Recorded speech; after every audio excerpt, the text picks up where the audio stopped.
সবাইকে সবার ভাগের অংশ সঠিকভাবে সঠিক পরিমাপ করেই তারপর দিয়ে দেওয়া হয়েছে, কেউ যাতে একটু কম না পায় একেবারে পাল্লায় মেপে তারপর দিয়ে দিয়েছি। আসসালামু আলাইকুম।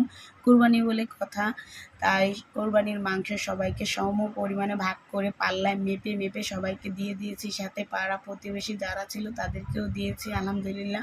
এমনকি নিজেরাও ঘরে রান্না করে খেয়েছি। এই যে মাংসটা হাতে মেখে তারপরে রান্না করতে বসিয়ে দিয়েছিলাম, যেহেতু এই কাজগুলো আমার হাজব্যান্ড ভালো পারে তাই সেই করে।